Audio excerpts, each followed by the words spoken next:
चलो स्टार्ट करें अगला chapter, issue of debentures. What do mean by debentures? Debentures are loan to companies या asset to companies?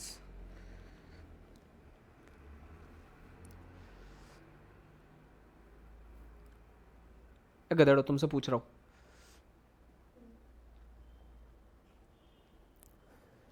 Debentures are loan given to the companies या asset given to the companies? Debenture पता क्या होता है तुमको? What do mean by debentures? Sir, company को चाहिए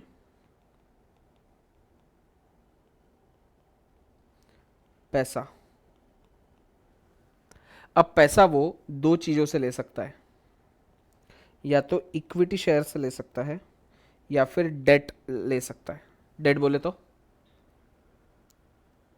उधार। सर जब वो इक्विटी शेयर्स देगा तो इक्विटी शेयर्स देगा, मतलब या तो वो इक्विटी शेयर्स देगा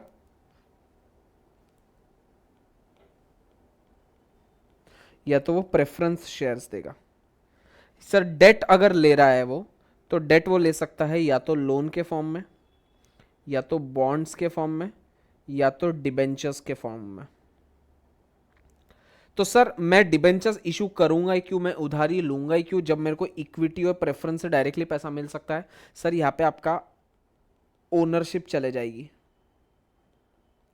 आपका ओनरशिप और डाइल्यूट होते जाएगा, क्योंकि आप जब कंपनी के मेंबर्स को शेयर होल्डर्स बनाओगे तो वो शेयर होल्डर्स बनने पे वो आपकी कंपनी के मालिक भी बनते रहेंगे। मतलब आपका जितना स्टेक है उस कंपनी के अंदर वो डाइल्यूट होता जाएगा, क्योंकि नंबर ऑफ मेंबर्स बढ़ते जाएंगे। अगर आपको पैसा चाहिए without dilution of your own interest, own stake in your company, तो आपको पैसा तो तब भी लगेगा। उस टाइम पे आप पैसा जो लोगे वो उधारी के हिसाब से लोगे। अब सर रही बात उधारी की, तो मैं डेट में आ जाता हूं। सर तो मैं डेट डायरेक्टली बैंक से क्यों नहीं ले सकता हूं?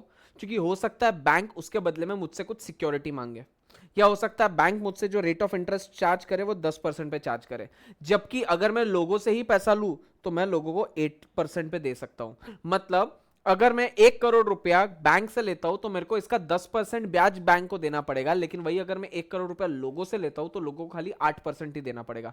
तो मैं क्या करूंगा, 8% पे लोन लूंगा या 10% पे लोन लूंगा? 8% पे। तो सर डिबेंचर्स मतलब loan given to the company, loan given to the company. आपके बुक्स में वो एसेट है, जबकि कंपनी के बुक्स में वो लाइबिलिटी है। वो लाइबिलिटी साइड में इक्विटी शेयर कैपिटल के नीचे दिखेगा आपको डिबेंचर्स। सर जब दोनों ही लाइबिलिटी है तो मैं इक्विटी क्यों नहीं दे रहा था रादर देन डिबेंचर्स? मैं फालतू का ब्याज क्यों पे करूं, डायरेक्ट इक्विटी क्यों नहीं दे रहा हूं मैं? क्या लॉजिक है मेरा इक्विटी न देने का? ताकि मेरी ओनरशिप डाइल्यूट ना हो जावे। आई बात समझ में? सर कैसे डाइल्यूट होता है? फॉर एन एग्जांपल, आपके जो एग्जिस्टिंग शेयर होल्डर्स है,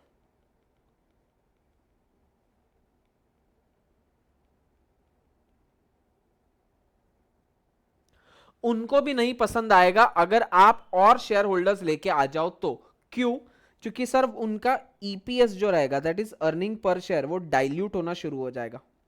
सर ये ईपीएस डाइल्यूट होना मतलब क्या होता है? एग्जाम्पल, एग्जाम्पल केस 1 और केस 2।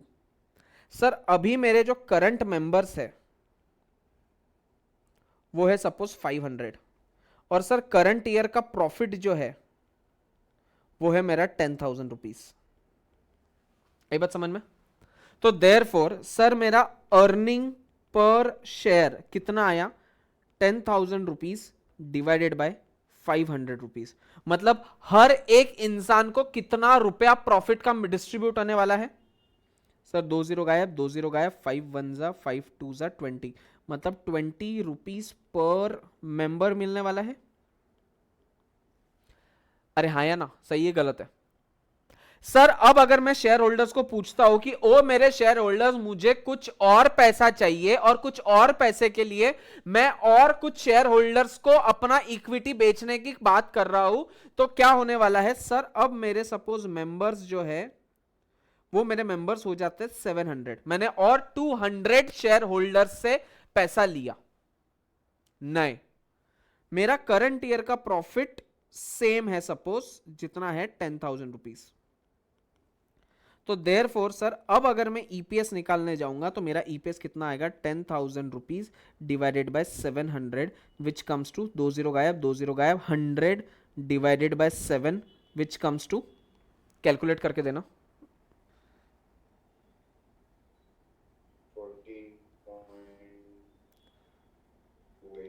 100 डिवाइडेड बाय 7 मतलब कितना आ रहा है? 14.28 rupees per member. Sir members के पॉइंट ऑफ व्यू से बात करो तो पहले उनको कितना रुपया मिल रहा था प्रॉफिट का? 20 रुपया, और अब उनको कितना मिल रहा है? 14.28। तो इनका अर्निंग्स बढ़ा या कम हुआ? तो उनको मजा आएगा या अच्छा नहीं लगेगा?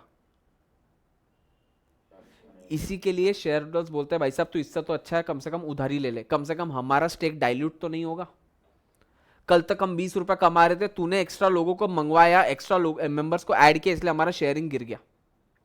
तो ये भी एक रीजन होता है कि क्यों कंपनीज इक्विटी न इशू करके डिबेंचर्स इशू करती है। सर डिबेंचर्स में क्या होगा? डिबेंचर में ऐसा होगा कि जब आप डिबेंचर लेते हो तो उसके ऊपर का आपको कुछ इंटरेस्ट पे करना पड़ेगा। तो सर जो आपका अभी प्रॉफिट 8,000 का है वो प्रॉफिट 10,000 का है, कल जाके अगर उसमें इंटरेस्ट में लेस भी कर दूं, इंटरेस्ट आता है सपोज 1,000 का, तो मेरा प्रॉफिट हो जाएगा 9,000 का। सर अगर 9,000 का भी अगर मेरा प्रॉफिट होता है तो 9,000 को भी अगर मैं डिवाइड बाय 500 से करूंगा तो वो 14 रुपीज से ज्यादा ही आएगा। मतलब डिबेंचर्स लेने के बाद में भी, ब्याज पे करने के बाद में भी आपको शेयर ज्यादा मिला है एज कंपेयर टू नए मेंबर्स बढ़ाने के बाद जितना आपको पैसा मिल रहा था। लॉजिकली क्लियर है ये चीज? रट्टा मत मारो कि ये क्यों करते हैं करके, लॉजिक समझ में आना चाहिए तुमको कि भाई ओनरशिप हमको नहीं देना है, हमको हमारी ओनरशिप रिटेन करके रखना है। तो हम क्या करेंगे? हम डिबेंचर्स इशू कर देंगे। सर बॉन्ड्स क्या होता है? बॉन्ड्स भी सेम होता है बट बॉन्ड्स कुछ अलग तरीके से होता है। जैसे एक बॉन्ड होता है जिसका नाम होता है ZCB, ये JCB नहीं है, ZCB है, that is known as zero coupon bond. Bond कैसा होता है? सपोज दो टाइप के बॉन्ड्स होते हैं। सपोज बॉन्ड आपने इशू किया है 5 इयर्स के लिए, समझ में आया इशू? आपने बॉन्ड इशू किया है 5 इयर्स के लिए। फर्स्ट मतलब 0th ईयर में आपने कंपनी को 1,000 रुपीज दिया है। आपका जो ये बॉन्ड था उसका कूपन रेट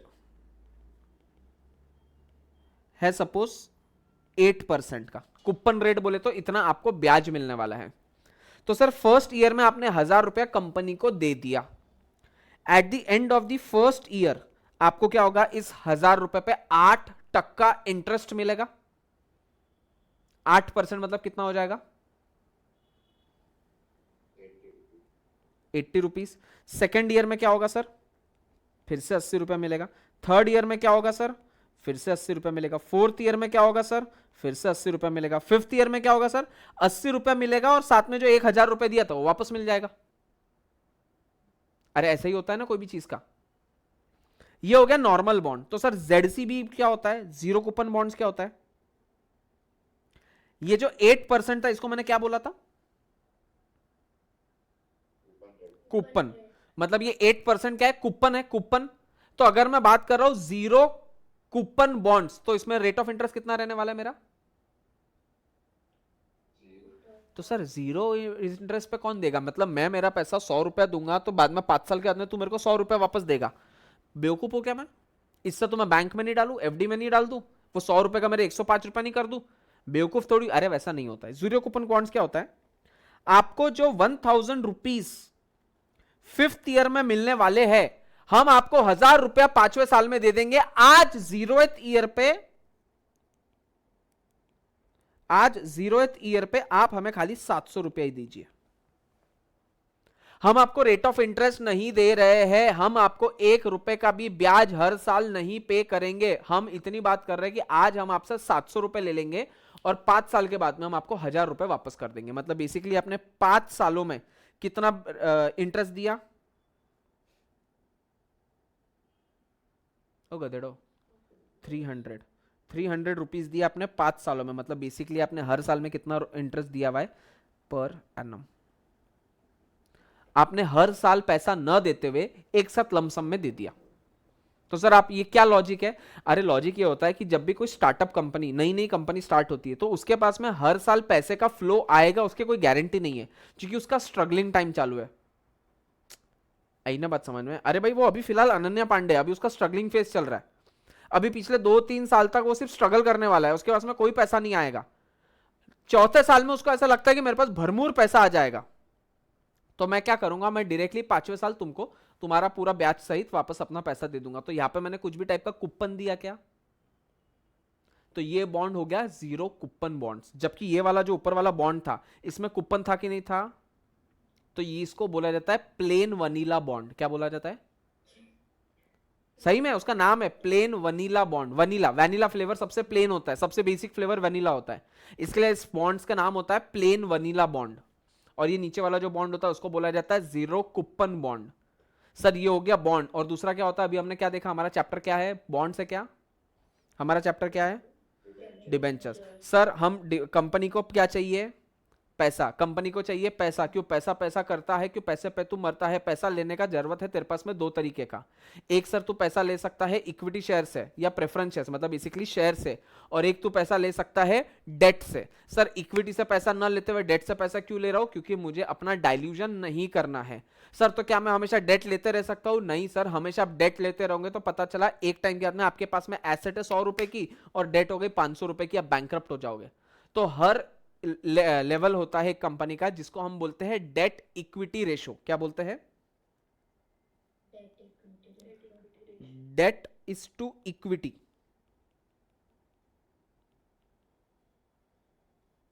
जो होता है आइडियली होना चाहिए 2:1। मतलब सर अगर 1 रुपया आपके पास में इक्विटी का है तो आप मैक्सिमम कितना डेट ले सकते हो? 2 रुपए तक का। मतलब टोटल आपके धंधे में कितना पैसा यूज होगा? खुद का 1 और उधारी का 2, 3 रुपए से आप धंधा करोगे। आई बात समझ में? कभी भी डेट ज्यादा रहेगा इक्विटी से, इसको लेवरेज इफेक्ट बोलते हैं। कभी भी कोई भी बिजनेस खुद के पैसे से नहीं होता है, दूसरों के ही पैसे पे होता है। क्योंकि आपके पास में अगर पैसा होता तो आप बिजनेस करते क्यों? उसको ब्याज पे चढ़ा के सिर्फ फोकट की इनकम नहीं खाते। आपके पास में पैसा नहीं है, इसके लिए तो आप इन्वेस्टर से पैसा लेते हो, उसको इन्वेस्ट करते हो, खुद प्रॉफिट कमाते हो, खुद अपने पास रखते हो और बचा हुआ सब इन्वेस्टर्स को दे देते हो। तो आपका date equity ratio should be always not more than कितना? 2:1। सर इससे नीचे रहा तो अच्छी बात है ना, क्या दिक्कत है आपको? ठीक है सर। जो इंफ्रास्ट्रक्चर वाली कंपनीज होती है, इंफ्रास्ट्रक्चर जैसे L&T सीमेंट इंडस्ट्रीज वाली या बिल्डर इंडस्ट्रीज वाली, उनमें क्या होता है कि उनमें इन्वेस्टमेंट थोड़ा ज्यादा होता है। क्योंकि अगर आप बिल्डिंग एक बनाते हो और एक बिजनेस करते हो, बिजनेस में किराने की दुकान में इन्वेस्टमेंट ज्यादा रहेगा कि अगर बिल्डिंग बना रहे हो तो ज्यादा रहेगा।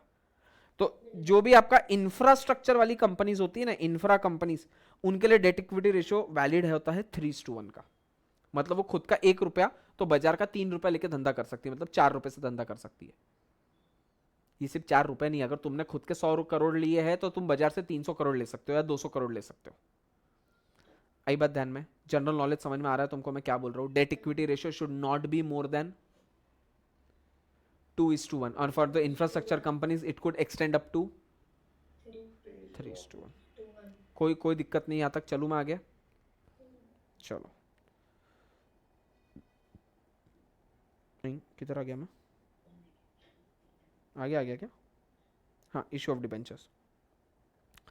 Companies prefer issuing debentures to raise fund as they can be repaid after a long period. Sir एक पीरियड के बाद में आप उसको दे सकते हो। A company can make public issue of this debentures only if, sir अगर आपको डिबेंचर्स बांटने हैं तो आपको कुछ कंडीशंस फुलफिल करनी पड़ेगी। जो कैसी है? A company or its promoter or its director has not prohibited from accessing the securities market by the SEBI। Sir अगर आपकी कंपनी को डिबेंचर्स इशू करने हैं तो आपके कंपनी के जो भी प्रमोटर्स है, डायरेक्टर्स है, उनको सेबी ने बैन नहीं करना चाहिए। जैसे सर हर्षद मेहता हुआ, जैसा सर विजय माल्या हुआ, जैसा सर नीरव मोदी हुआ, इन लोगों को स्टॉक मार्केट ने, सेबी ने बैन करके रखा है कि तुम स्टॉक मार्केट में एंटर नहीं कर सकते हो। सिंस आप स्टॉक मार्केट में एंटर नहीं कर सकते हो, तो क्या आपकी कंपनी डिबेंचर्स मार्केट में फ्लोट कर सकती है? नहीं कर सकती। सेकंड सर, द कंपनी और इट्स प्रमोटर और its directors have not declared as wilful defaulter. Sir वो डिफॉल्टर नहीं डिक्लेयर होने चाहिए, और has not defaulted in repayment any principal और interest on the debt security for a period of more than 6 months. Sir इसके साथ में अगर आपने आज दिन तक भले कोई डिफॉल्टर नहीं हुए होंगे, लेकिन आपने आज दिन तक इसके पहले जो भी डेट लिया था, जो भी उधारी ली थी, उसको 6 महीनों तक आपने अगर पे नहीं किया है, तो क्या गवर्नमेंट आपको बोलेगी कि जाओ जाओ बच्चों और नए डिबेंचर्स बांटो मार्केट में? भाई साहब जो तूने ऑलरेडी ले रखे थे उसी को तूने जब रीपे नहीं किया, तो हम तुमको कैसे अलाउ करेंगे कि तुम और डिबेंचर्स लेके जाओ? तू ऑलरेडी दलदल में फंसा हुआ है, तेरे को अगर हम और अलाउ करेंगे तो तू और दलदल में फंसाएगा लोगों को। ऐसा नहीं होगा, तभी जाके आप अपनी कंपनी के डिबेंचर्स मार्केट में फ्लोट कर सकते हो। क्लियर है बात? कोई दिक्कत नहीं यहां तक? चलो आगे। ठीक है, उसके बाद में ये कोई काम का नहीं है अपने को।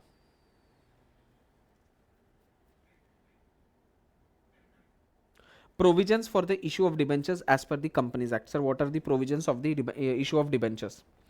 Following are some of the provisions of the companies which have to comply with the issuing the debentures. क्या debentures को voting rights दे सकते हैं?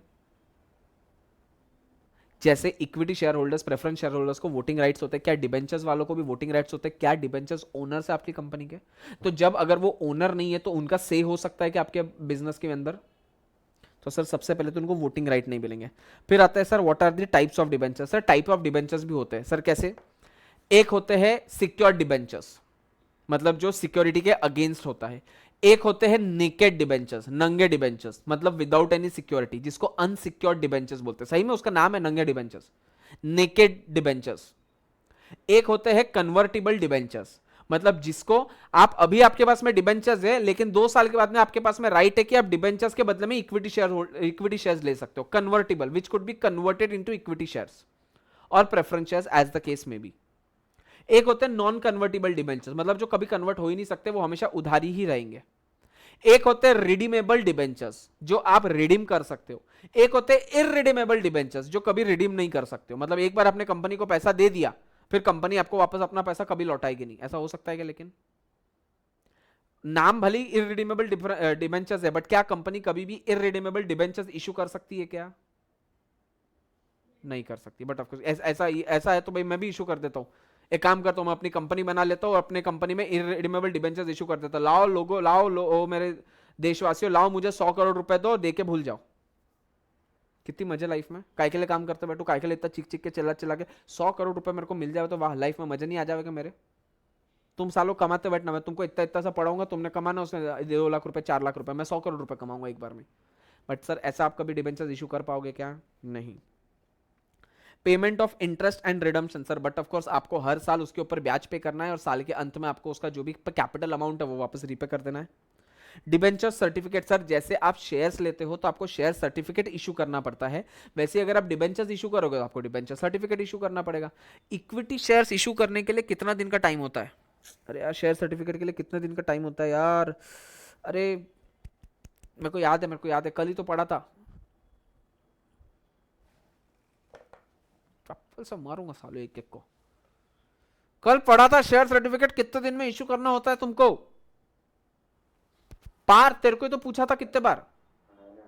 नहीं तो वो तो आपने सर वो मीटिंग का पूछा था, जनरल मीटिंग का, नहीं, वो नहीं, 21 days वाला। नहीं, शेयर सर्टिफिकेट इशू करने का टाइम बताया था कल मैंने। हाँ बताना। मैं जाता नहीं उसके पहले जब तक तुम मेरे को उसका आंसर ढूंढ के नहीं बताओ। जाओ बुक खोलो और मेरे को आंसर बताओ। मैं बढ़ता नहीं उसके पहले आगे। बक। हाँ, किसने कुछ बोला अभी? आंसर 7 दिन का नहीं। 60 डेज। हाँ 2 मंथ 60 डेज, याद है क्या? कल बताया था कि शेयर सर्टिफिकेट इशू करने का टाइम लिमिट 60 डेज का है। हाँ हाँ। हम्म। तो वैसे ही शेयर सर्टिफिकेट का टाइम 60 डेज का है और डिबेंचर्स का टाइम 6 मंथ्स का है। यहीं पे लिख दो सालों।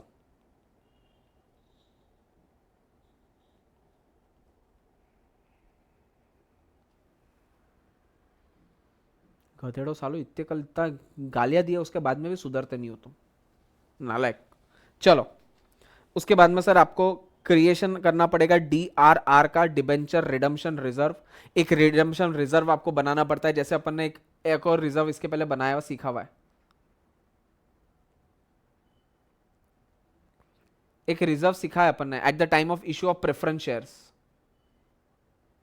कैपिटल नहीं, हाँ हाँ हाँ, capital capital redemption reserve, CRR, याद है क्या? तो सर जैसे प्रेफरेंस शेयर्स के टाइम पे हमने CRR ये एक रिजर्व बनाया था, वैसे डिबेंचर्स के टाइम पे हम DRR एक रिडम्पशन रिजर्व बनाएंगे। सर इसके बाद में आपके डिबेंचर्स पे आपकी कंपनी प्रॉपरली इंटरेस्ट पे कर रही है नहीं कर रही है, सारे डिबेंचर्स वालों को उनके कंप्लेंट्स को बातें सुन रही है नहीं सुन रही है, ये बात के लिए सारे डिबेंचर्स वाले लोग मिलकर उनमें से एक उम्मीदवार को चुनेंगे और जिसको हम बोलेंगे सर आज से आप हमारे ट्रस्टी हुए, डिबेंचर ट्रस्टी। वो डिबेंचर ट्रस्टी सर का क्या काम करेगा, वो कंपनी के साथ में रात दिन बराबर कनेक्शन में रहेगा, सारे डिबेंचर्स का मैसेजेस कंपनी तक पहुंचाएगा, कंपनी को डिबेंचर होल्डर्स को जो भी बताना है वो डिबेंचर ट्रस्टी को बताता रहेगा। तो वो debenture trustee will act as a trustee for all the debenture holders, है ना? तो सर आप अपने में से ही एक डिबेंचर ट्रस्टी को अपॉइंट करोगे। Debenture trustee can approach NCLT. NCLT मतलब नेशनल कंपनी लॉ ट्रिब्यूनल, क्या है सर? किसके लिए वो जाएगा कि कल जाके अगर डिबेंचर होल्डर्स को, डिबेंचर ट्रस्टी को ऐसा लगता है कि company has turn into deaf ears, मतलब कंपनी को हम इतने बार कंप्लेन कर रहे हैं कि भाई साहब आपने हमारा इंटरेस्ट पे नहीं किया, आपने हमारा इंटरेस्ट पे नहीं किया, हमको ब्याज दो ब्याज दो, मुझे ड्रग्स दो ड्रग्स दो ड्रग्स दो, जैसा हमको ब्याज दो ब्याज दो ब्याज दो कर रहे हो, लेकिन फिर भी अगर कंपनी अगर आपकी बात को नहीं सुन रही है तो आप किसके पास जाओगे? एनसीएलटी के पास में।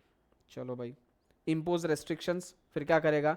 अगर डिबेंचर ट्रस्टी के हिसाब से जो भी कंप्लेंट उसने किया है, अगर एनसीएलटी को लगता है कि कुछ रेस्ट्रिक्शन लगानी चाहिए कंपनी के ऊपर, वो कंपनी बराबर से काम नहीं कर रही है, तो डिबेंचर ट्रस्टी का सुन के कंपनी एनसीएलटी जो रहेगा वो कंपनी के ऊपर रेस्ट्रिक्शन लगाएंगे, और साथ में अगर उसने कंपनी ने कुछ उल्लंघन किया है कुछ प्रोविजंस ऑफ कंपनीज एक्ट का, तो उनको पनिशमेंट दी जाएगी।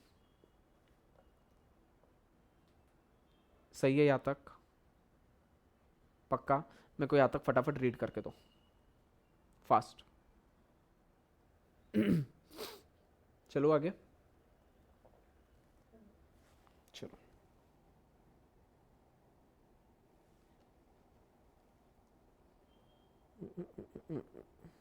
Provisions as per company share capital rules 2014, rule 18। Tenure of secured debentures, एक होते हैं सिक्योर्ड डिबेंचर्स, इसका अपोजिट क्या होता है? सिक्योर्ड डिबेंचर्स का अपोजिट अनसिक्योर्ड, या फिर दूसरा नाम क्या बोला मैंने? Naked debentures. सिक्योर्ड डिबेंचर्स का मतलब क्या होता है सर? कि आपने कंपनी को जो पैसा दिया है, कल जाके अगर कंपनी का आपको ऐसा लगता है कंपनी पैसा डुबा देगी, तो आप कंपनी के लिए कंपनी से कुछ सिक्योरिटी लेते हो, उस सिक्योरिटी के अगेंस्ट में अपने पैसे देते हो for debentures.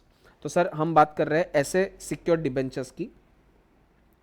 All the secured debenture should be redeem within 10 years from the date of its issue. मतलब सर एक बार अगर आपने डिबेंचर्स दिए हैं तो कितने साल में आपको उनका पैसा रिटर्न कर देना है? 10 साल के लिए। Only certain companies like companies engage in infrastructure projects or permitted by MCA, central government or RBI can issue debentures beyond a period of 10 years but not exceeding 30 years। मतलब आइडियली सर आपको अपने debentures कितने सालों में redeem कर लेने हैं? लेकिन कुछ सिलेक्टेड कंपनीज जैसे इंफ्रास्ट्रक्चर कंपनीज और ऐसी companies for which the permission has been given by the central government और आरबीआई, वो कंपनी 10 साल से ज्यादा के लिए भी डिबेंचर्स इशू कर सकती है, बट मैक्सिमम कितने सालों के लिए? 30 सालों के लिए। Second, create the charge on asset. What do mean by charge on asset? बेटा रिया तू ऊपर नीचे कर रही है क्या कब से? रुक जाने एक जगह पे, तेरा हो गया क्या एडजस्टमेंट? हाँ ठीक है। Charge, creation of charge on asset. What do mean by charge on assets? Charge का मतलब समझता है तुमको? हाँ इंटरेस्ट नहीं, कैसा होता है कि ये तुम्हारी बैलेंस शीट है,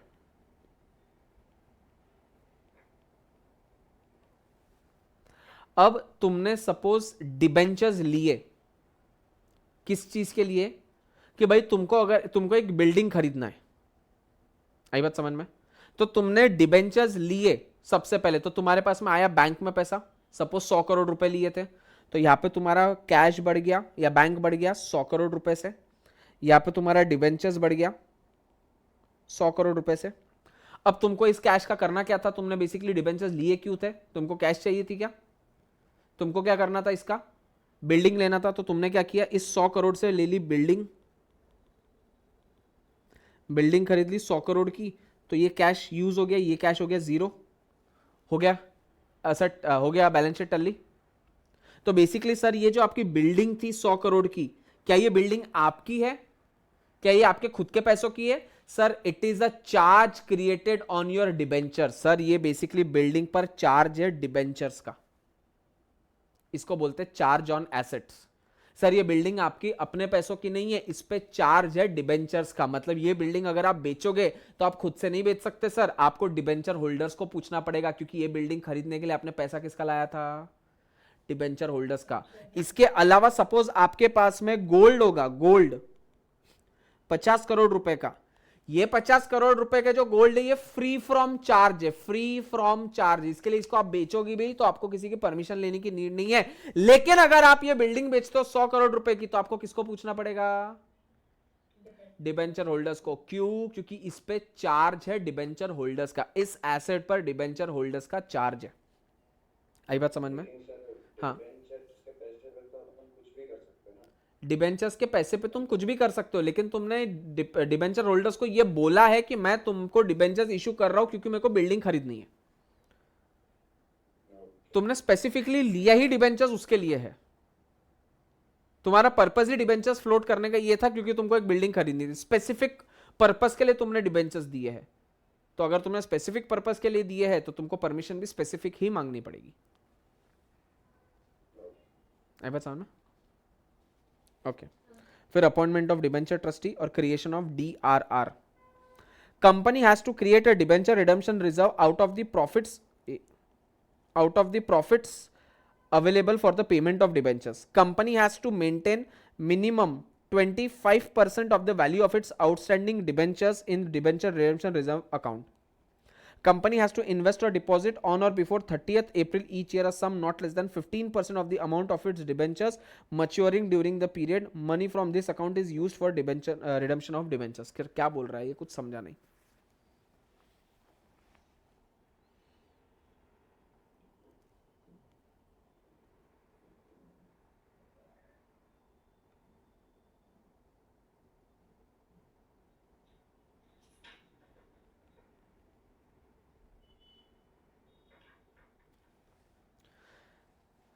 तुमको ना पापा ने क्या बोला है कि बेटा तुझे हर साल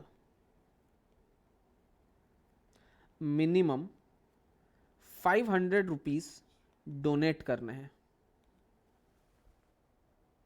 ठीक है, कौन से तारीख को, 30th April of every year. आज की डेट है 24 फेब, तुमने बोल दिया हाँ हाँ दिक्कत है, क्या दिक्कत है, हाँ कर लेंगे कर लेंगे, तो ऐसा करके तुमने अभी तो हाँ बोल दिया क्योंकि अभी तुम्हारे जेब में पैसा है। लेकिन जब 30 तारीख आएगी और पापा ने तुमसे पैसे मांगे कि ला बेटा तेरे 500 रुपए दे, उस टाइम ने तुमने जेब में उठाया देखा तो साला पैसे ही नहीं थे, अब दिक्कत वाली बात है।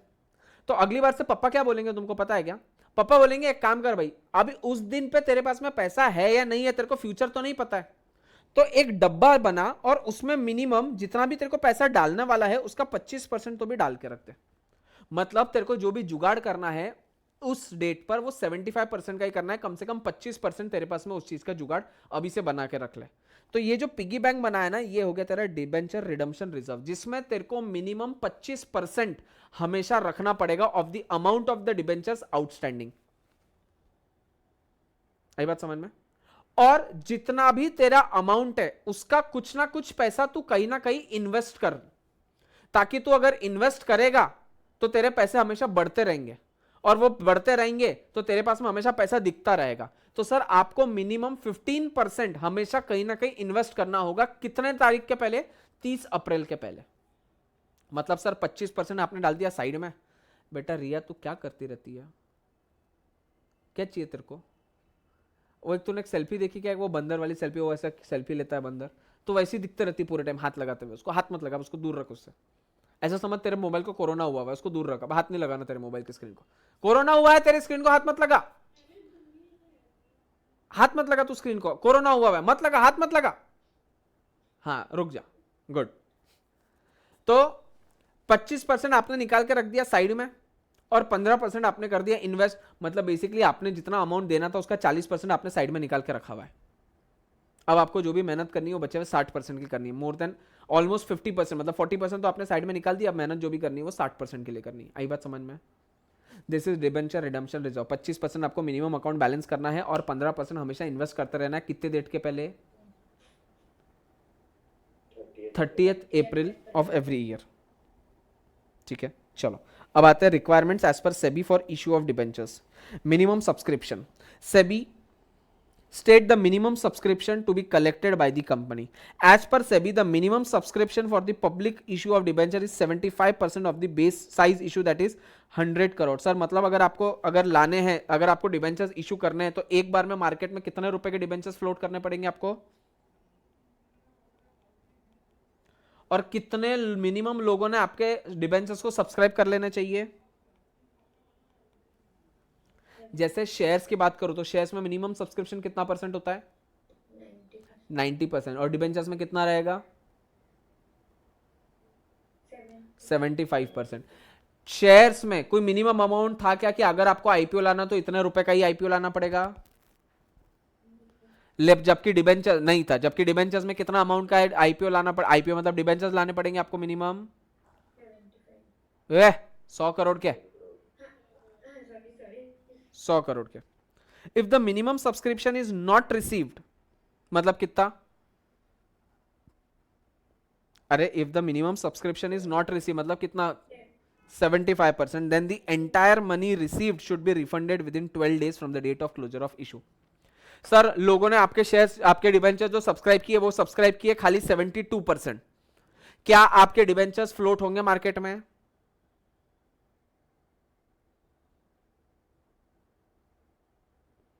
अरे हाँ ना, कुछ तो बोल लो। मतलब अरे तुमने 100 करोड़ के डिबेंचर्स लाए, उसमें से 72 करोड़ के डिबेंचर्स तुम्हारे लोगों ने सब्सक्राइब किए, क्या ये सही हुआ? तो क्या आपको वो 72 करोड़ से वापस देने पड़ेंगे लोगों को? कितने रुपए, कितने दिनों में आपको देने पड़ेंगे वो पैसे रिटर्न? 12 दिन के अंदर। Retention of over subscription. Sir आपने मार्केट में फ्लोट किए थे 100 करोड़ रुपए के डिबेंचर्स, लोगों ने आपको पैसे दिए 500 करोड़ के लिए, भाई साहब ये ओवर सब्सक्राइब हो गए। अब देखते हैं, company can retain over subscription money up to maximum 100% of the base issue size और any lower unit as specified in the offer letter और लेटर ऑफ ऑफर और प्रोस्पेक्टस। सर जितना आपने इशू किया था उतना ही आप एक्स्ट्रा कर सकते हो, मतलब 100 करोड़ का लाया था और 100 करोड़ आप रिटेन करके रख सकते हो। मतलब 100 करोड़ आपने मार्केट में दिए थे, लोगों ने 500 करोड़ दिए, बट क्या 500 करोड़ रिटेन कर सकते हो? कितना रिटेन कर सकते हो मैक्सिमम? 100 जो थे वो और उसके ऊपर का उसका 100, मतलब 200, मतलब ऊपर के कितने बच गए तुम्हारे पास? 300। वो तुमको रिटर्न करने पड़ेंगे। मतलब जो तुम्हारा बेस था उतना ही तुम और रिटेन कर सकते हो in case of over subscription, और इसके अलावा जो भी होगा तुम उसको रिटर्न कर दोगे। आई बात समझ में? हीर तू सो गई कि जिंदा है? हाय। 1+1 2+4 6+6, मतलब होश में तू चला जा। फिर आते हैं अंडर राइटिंग। हाँ सर हम वो जो 100 करोड़ के डिबेंचर्स पहले फ्लो करते हैं, हम्म, तो स्टार्टिंग में अगर ज्यादा फ्लो नहीं कर सकते क्योंकि सिर्फ 100 करोड़ ही फ्लो करने पड़ते नहीं हैं। मिनिमम 100 है तो 500 क्या करना? तो 5,000 के कर, तो 5 लाख करोड़ के कर, तू 1,000 करोड़ के कर, कुछ भी कर, मिनिमम 100 करोड़। तो ऐसा नहीं कर सकती कि आज एक डायरेक्टर सोचेगा कि हमारी कंपनी में यार ओ माय गॉड चाय के रेट्स कितने बढ़ गए, क्यों ना चाय के लिए एक अलग से फंड बनाया जाए, तो उसको चाहिए 500 रुपए, तो मार्केट में डालेगा कि आओ बच्चों डिबेंचर्स लो हमारी कंपनी के 500 रुपए के। भाई साहब ऐसा नहीं होता, मिनिमम 100 करोड़ के डिबेंचर्स आपको देने पड़ेंगे। इस बात समझ में? चलो, अंडरराइटिंग। अंडरराइटिंग तुमको पता है सर, जैसे अंडरराइटर इक्विटी शेयर्स में होते हैं वैसे अंडरराइटर डिबेंचर्स में रहेंगे, क्योंकि जैसे वहां पे 90% का सब्सक्रिप्शन है, यहाँ पे वैसा 75% का सब्सक्रिप्शन है। तो ये अगर सब्सक्रिप्शन सेव नहीं होता है तो अंडरराइटर बीच में आएगा और जो भी अनसब्सक्राइब्ड पोर्शन है वो अपने पास में ले लेगा। सीधी बात है, हाँ या ना? चलो, क्रेडिट रेटिंग बोले तो क्या, what do mean by credit rating? मेरे को एक बात बताना, ओप्पो कंपनी अच्छी है या वीवो कंपनी अच्छी है?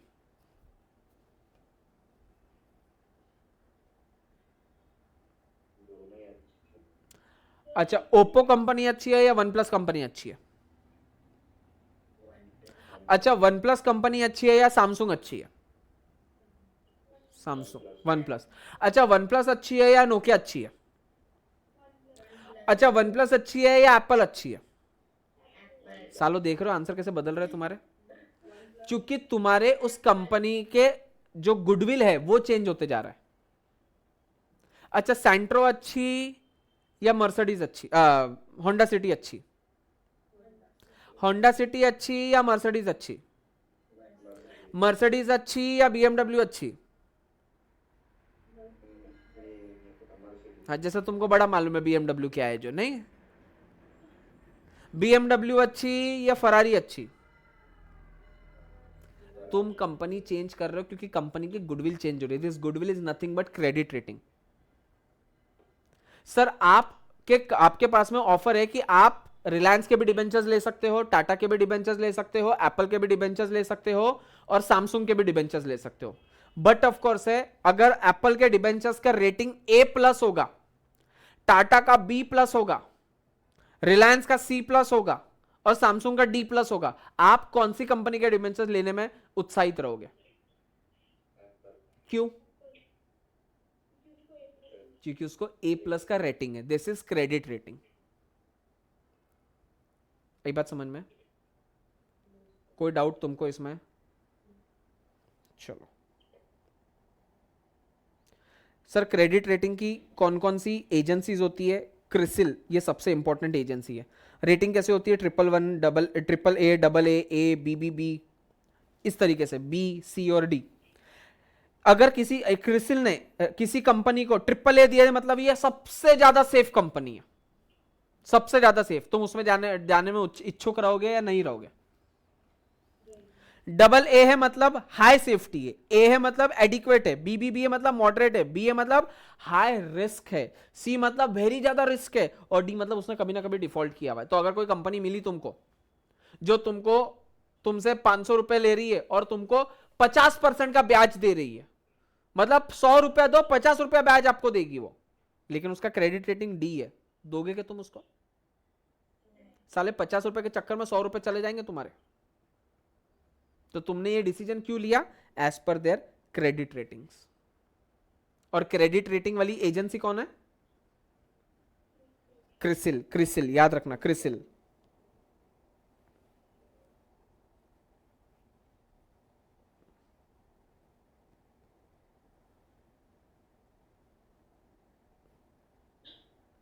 ऐसे दिखती है क्रिसिल।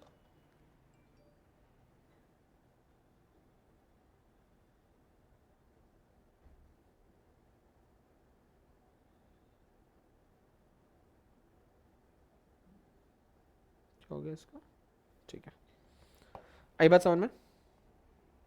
चलो फिर बाद में, sir what is the procedure for issue of debentures? Sir अगर आपको डिबेंचर्स इशू करने हैं तो डिबेंचर्स इशू करने के प्रोसीजर क्या क्या होती है ये समझना है।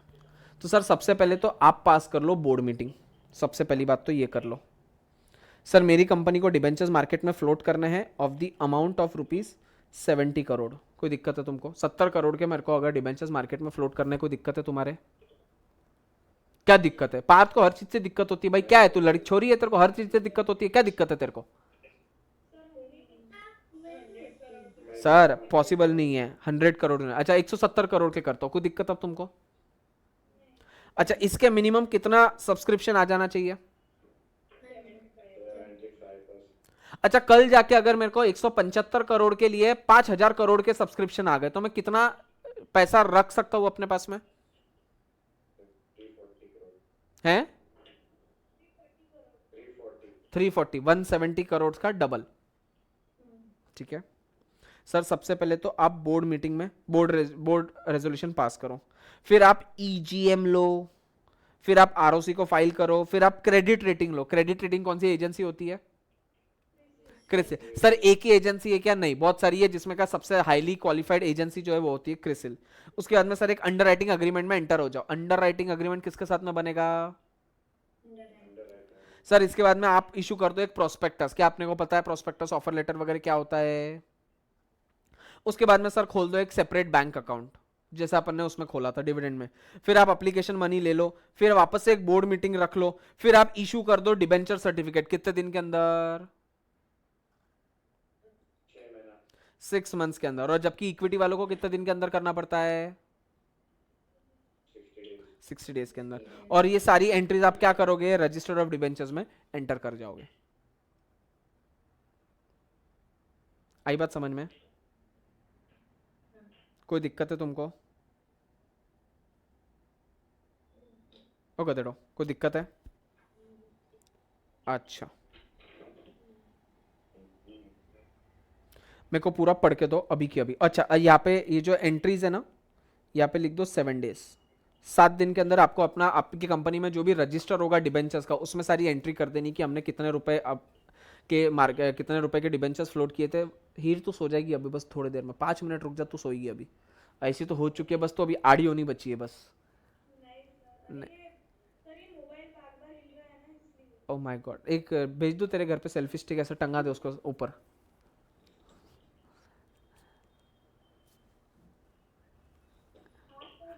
अच्छा है ना? हाँ मेरे को लगा ऐसी हो गई तो मैं लगा ही आज ही है। हाँ ठीक है। तो जो भी आपने जितना भी पैसा अप्लाई किया होगा, जितने भी आपको पैसे मिले, जितने भी पैसे आपने रिफंड कर दिए। अच्छा व्हाट इफ अगर मेरे को मिनिमम सब्सक्रिप्शन नहीं आया तो मेरे को पैसे क्या कर देने पड़ेंगे? रिटर्न कितना दिन के अंदर? 12 डेज के अंदर। क्लियर है? मेरे को फटाफट ये पूरा पढ़ के दो अभी की अभी। कुछ नहीं है, जो अभी तक अपन ने बोला वही सारी बात है, फटाफट रीड करके दो, चैप्टर खत्म हुआ अपना।